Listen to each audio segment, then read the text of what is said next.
Hello and welcome back to Well With My Soul, the podcast from Severn Vineyard about spiritual and emotional health. My name is Bern Leckie, and today Owen Lynch is here to talk about embracing weakness and vulnerability. Now, I don't know about you, but weakness and vulnerability, they're not words which instantly fill me with joy or make me feel comfortable. So why would Owen think that we want to listen to this today? Well, he has found, and so have I, that there are some massive health benefits to recognising our own weaknesses, even if we don't want to share them with everyone. And there are some amazing ways that our weaknesses and vulnerabilities can shape us into people who are uniquely good at things that we might not even know about. So I hope you find some real encouragement in what Owen has here, and we're going to chat about it more with our panel next week. For now, here's Owen. Good morning, everyone. I've come across so many people. I don't think I've come across someone that doesn't want to live differently as a result of their experience of lockdown over the past 15 months. And we have all had time to review the way we live and what we want our lives to look like. And I think that's true for us as a church as well. So in this episode, I want to look at how we present ourselves to the world. Now, I don't know about you, but I really like to be in control of my life. I like to be in control of my emotions. I like to be in control of my time. I like to be able to choose who I want to spend time with. We live in a culture that likes to be in control.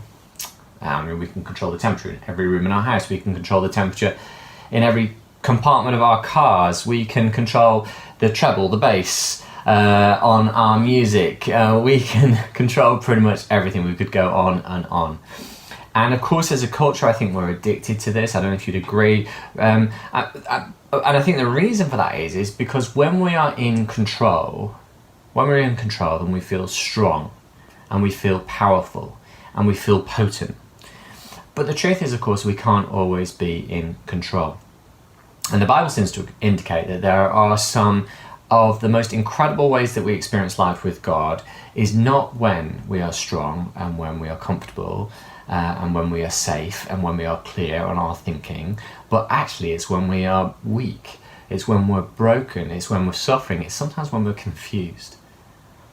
Now, if we go right back to the creation myth that was written by Moses in what we call Genesis, the first book of the Bible, we see Moses establishing a theology of weakness that runs right through the Bible because it is at the heart of the relationship between God and humanity.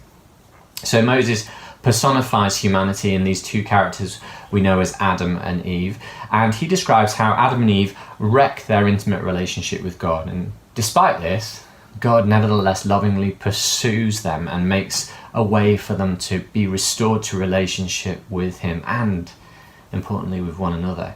He provides them with clothes which metaphorically cover their shame, and he promises that one day he will overcome the serpent, which is the ancient sort of metaphor for evil, whose lies they have believed, that one day he will overcome that evil as well. So this is Moses' understanding. He's bringing understanding to the way in which his contemporaries understood God within the context of all the other creation myths that existed at that time.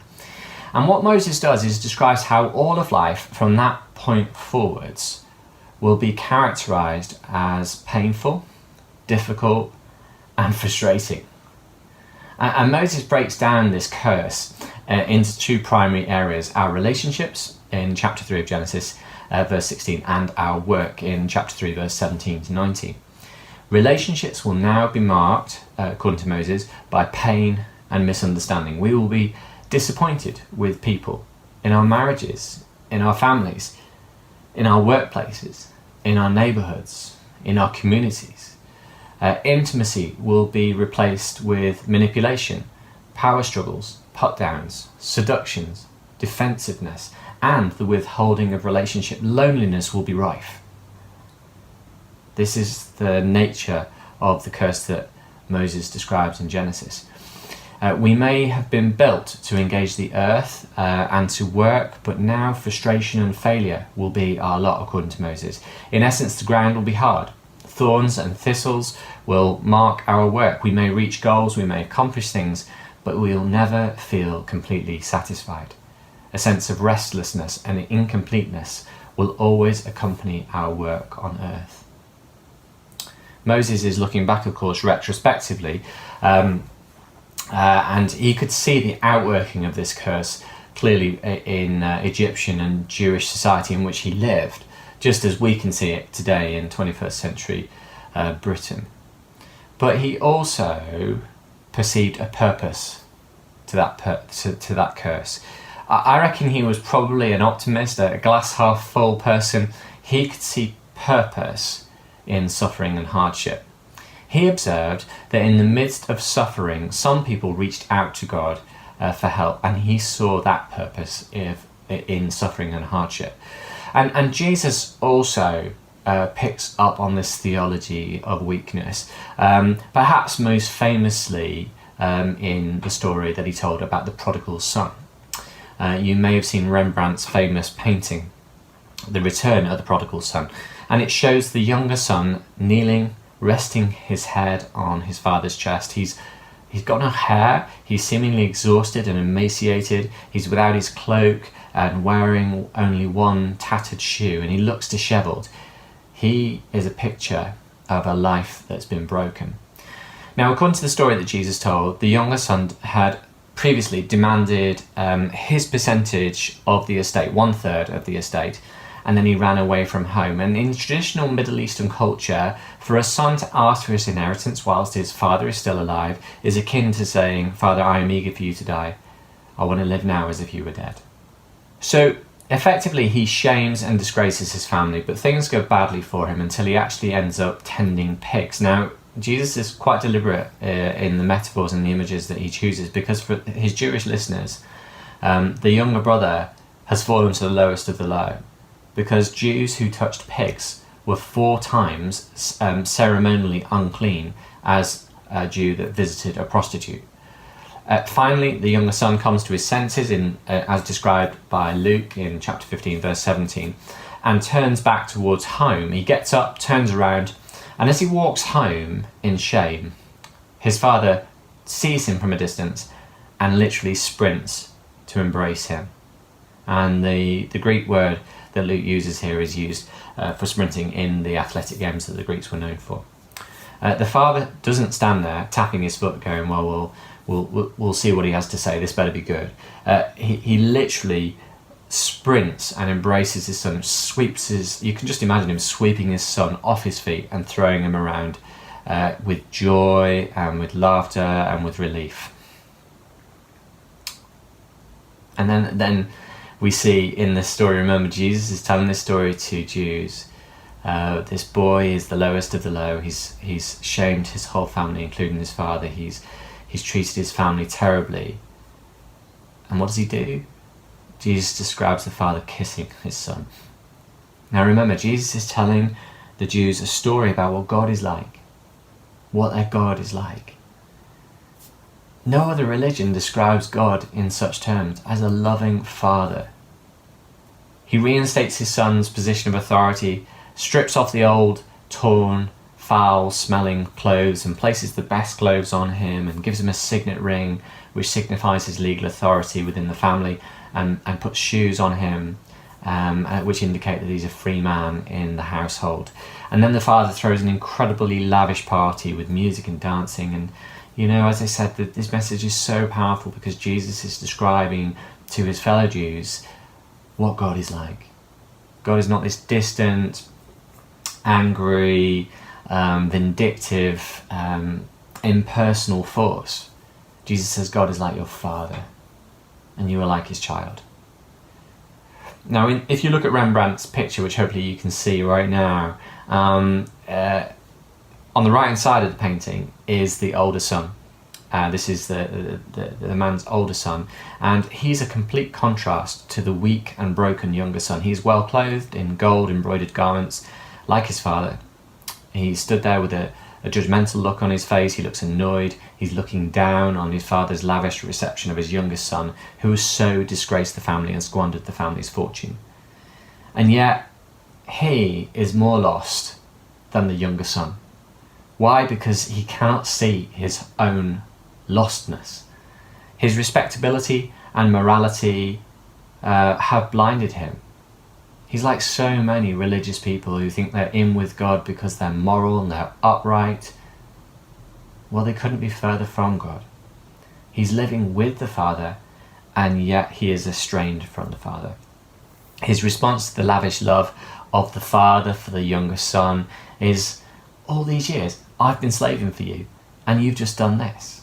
The older son doesn't see the relationship with God like that between a father and son, but rather between that of a lord and a slave. And isn't that so often the case? That religion does that to us. Jesus shares the theology that Moses had, the theology of weakness that Moses had. He's essentially saying it is only in weakness and vulnerability do we actually find it possible to come near to God. The Apostle Paul writes about this really clearly in all of his letters, but particularly in 2 Corinthians 12, verses 5 to 10. This is his second letter to the people living in Corinth.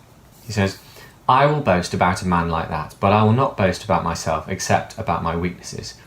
Even if I should choose to boast, I would not be a fool, because I would be speaking the truth. But I refrain so no one will think more of me than is warranted by what I do or say, or because of these surpassingly great revelations. Therefore, in order to keep me from becoming conceited, I was given a thorn in my flesh, a messenger from Satan to torment me. 3 times I pleaded with the Lord to take it away from me, but he said to me, my grace is sufficient for you. My power is made perfect in weakness. Therefore, I will boast all the more gladly about my weaknesses, so that Christ's power may rest on me. That is why, for Christ's sake, I delight in my weaknesses, in insults, in hardships, in persecutions, in difficulties. For when I am weak, then I am strong. Paul is saying that there's something about weakness that reveals the grace of God more than when we are strong. Now let's consider who's saying this, because this is Paul we're talking about here, the Apostle Paul, and historians would consider Paul to be more influential in the course of Christianity than Jesus. Paul travels all over Southern Europe and spreads this new movement. He establishes 21 churches around the Mediterranean, and these churches become the foundation stone of Western civilization. In fact, arguably global civilization. Yet this man who goes through shipwrecks, is bitten by snakes, is beaten to within an inch of his life several times, says that when he is weak, then he is strong. Now, scholars aren't exactly clear about what the thorn in the flesh means. Some think it's a physical condition, but I wonder actually whether actually it's more likely to be that he just feels insecure. We see Paul talking about being insecure in a number of his letters, that he felt really concerned about what other people thought about him, particularly in his early letters. He feels like he's competing against other apostles, super apostles he calls them, I think in the first letter to Corinth. This insecurity seems to torture him. It's like he's always aware of like how weak he is. He describes himself as someone who can't speak properly. You know, this is a man that travelled around the Mediterranean preaching about Jesus Christ. You know, it's quite remarkable, this sense of insecurity that he had, this sense of awareness that no matter how successful he is, he's always aware that there is someone else who's more attractive, more interesting than he is. And this kind of insecurity kind of tortures him. And so maybe that's the thorn in his side. It's this mental torture. And God says, actually, Paul, I'm not going to remove that. That's what Paul believed about himself. I knew he believed that God had said to him, I'm not going to remove that. That there's something about that experience of weakness, that pain, that is going to force Paul back to God on every occasion that he feels it. This, I think, is one of the reasons why I love the Bible. I love the Bible because it's full of real people with real lives, real weaknesses. Leaders, particularly leaders who are insecure, who make mistakes, who admit they're a complete mess, right? And it's not just what they do on the outside, it's also what's going on the inside as well, what they're struggling with on the inside. I honestly would say to you that you're going to struggle to find any leader in the Bible that's written about in the Bible who doesn't confess from time to time that they're just a complete mess, that their life is screwed up. And God comes along throughout the Bible and says, yes, this is the type of person I can work with. Now, if this is true, this should change the way we feel about our weaknesses and our failures and our insecurities. Pete Scazzero, in his book Emotionally Healthy Church, tells this rather cheesy story.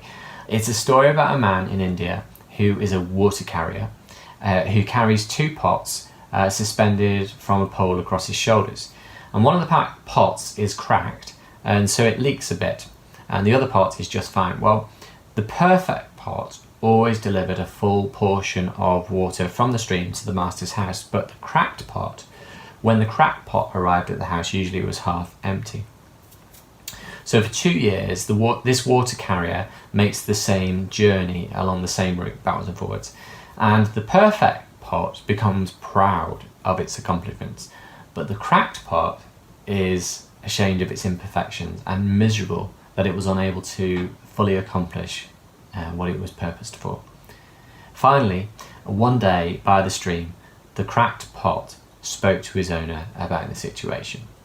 I am ashamed of myself, and I want to apologise that I've only been able to deliver half the water to your house. There is a crack in my side which causes the water to leak out. Because of my flaws, you don't get full value from your efforts. The water carrier smiled at him and said, as we return to the master's house, I want you to notice the beautiful flowers along the path. And on that trip from the stream back to the house, the cracked pot looked around. Did you notice that there are flowers only on your side of the path, but not on the other pot's side? The water carrier commented. That's because I have always known about your flaw, and I took advantage of it. I planted seeds on your side of the path, and every day while we passed these spots, you watered them. Now for 2 years, I've been able to pick those beautiful flowers to decorate the master's table. Without you being just the way you are, I would not have this beauty to grace his house. I think we all know that this is true, right? We all know this is true, but we don't believe it about ourselves. We believe it about other people. These are the stories we rally around. I think of all the stories I listen to, the real people's stories you hear about, like on TV or on radio. It's the stories of brokenness and weakness that touch the heart, that enable us to connect to one another in that place of vulnerability. If we're not vulnerable, it's very difficult to connect heart to heart. The Bible is full of these stories. I mean, there are, as I said earlier, you can't go through the Bible without noticing how many of these leaders have weaknesses and flaws that are clearly on display for others to see, and in spite of them, they still have a relationship with God and are mentioned in the Bible as people who stand out in the history of the Jews. Think of this. Think of this list. Noah. Well, Noah's an alcoholic. Moses has a stammer, he has a short fuse, and he murders someone. Abraham and Jacob were compulsive liars. King David was an adulterer, a murderer, and he abused his power. Solomon, well, in today's terms, we might consider Solomon and his harem of hundreds of wives and concubines as a sexual predator. Jeremiah was depressed and suicidal. Jonah was suicidal. Elijah was burnt out. Peter was a coward. James and John have an anger problem. John Mark deserts Paul. And Timothy has stomach ulcers. These are all people with weaknesses and flaws. And the Bible is full of these people. The truth is that in the Bible, that cracked pots are the only kind of pots there are. There isn't another way to be. I want to apologise to you today because I have not always led this church from a place of weakness and vulnerability. And I have continued, and I continue to struggle to lead from a place of weakness and vulnerability. If I'm really honest, it's only probably in the last 3 or 4 years that I've mustered the courage to really be honest with myself and with close friends and family, and actually with you as well, the church that I lead, about my own weaknesses and fears. It's only in the last 3 years that I've embraced vulnerability as a way of life, and I'm not even consistent at it. I'll be honest as well and say I think it's only in the last 3 or 4 years that I've connected my mental and my emotional health to my spiritual health. And I am sorry that I've done that. I'm sorry that in the time that I've been leading this church, I haven't always embraced vulnerability and weakness, and I've certainly not always led from a place of vulnerability and weakness. That's because I think when I was younger, I set in motion patterns of behaviour that caused me to pursue success and project confidence and project power and potency rather than weakness and vulnerability. But as we've seen, one, that's not a biblical way to live. But we also know that from the Bible, but also from our own experience of life, that's not a healthy way to live as well. Our emotional health depends on our willingness to become self-aware, to embrace our weaknesses and our flaws, and to be vulnerable with one another and with God. Friends, we are all cracked pots. And if you're like me, you may be living in a place of denial over this. When I say that, you might say to yourself, do you know what, I'm not sure I agree with you, and I don't feel like a cracked pot myself. Well, my journey has always been that I didn't feel like I was a crackpot either, but it's only in the last few years I've started to realise, no, I am.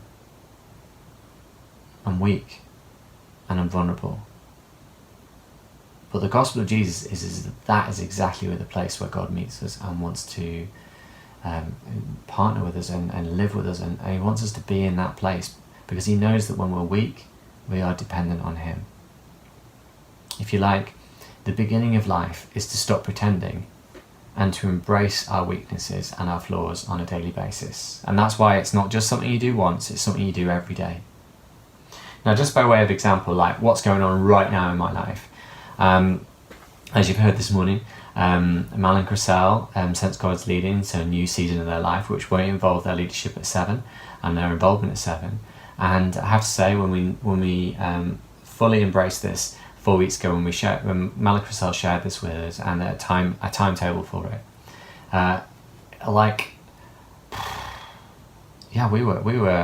we were rocked. We were sad. I was waking at 4 a.m. every morning, literally sweating, I think with a mild panic attack, just as I was contemplating what that might mean for the church.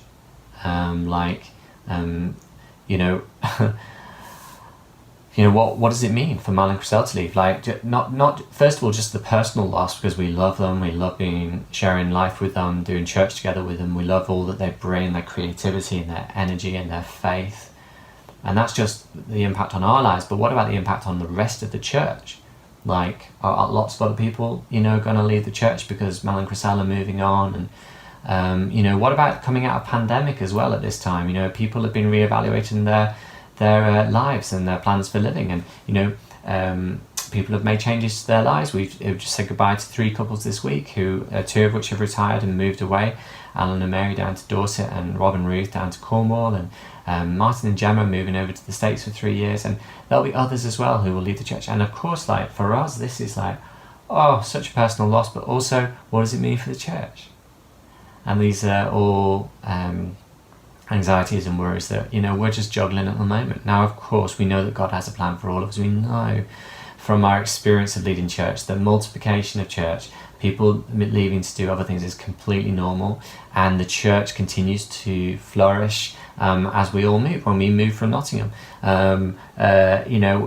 we desperately missed them. We know that they missed us, but life continued and the church continued to flourish and grow. And we know that will be the case probably here as well. But the reality is the fears and the vulnerabilities that it exposes in us causes anxiety and worry, and we have to take that to God. But I just wanted to be real about that with you today. That's just something that we're dealing with right now. There'll be other things in a few days' time that'll be different, other anxieties, other stresses, other things that worry us, other weaknesses that are exposed. We want to lead from a place of weakness, and we want to be a church that shares our weaknesses, because we know that when we are weak, we are more dependent on God. You may have noticed that many of the staff team who speak regularly at church, Mal and Chriselle and Dan and Claire and others have shared openly, perhaps in more vulnerable ways than you've ever heard them share. And that's largely as a result of doing the emotionally focused training program that we are really encouraging everyone to participate in. It's through doing that we've learned to be more vulnerable and have the courage to be more vulnerable. And we, as leaders of this church, as we move forwards, are committed to leading this church from a place of vulnerability and weakness, because we believe that it's in that place that we are more dependent on God as a church. And we want to invite you to join us in that journey of embracing vulnerability and weakness in your own life, so that you might experience more of God in your day-to-day experience. So why don't we just pray together? And in our church time, we would bring ourselves to God here, and you might want to do that as well. Next week on this podcast, our panel returns. We're going to see what everyone's willing to share about our own weaknesses and vulnerabilities, and what we might have found good about sharing. I hope you can join us for that.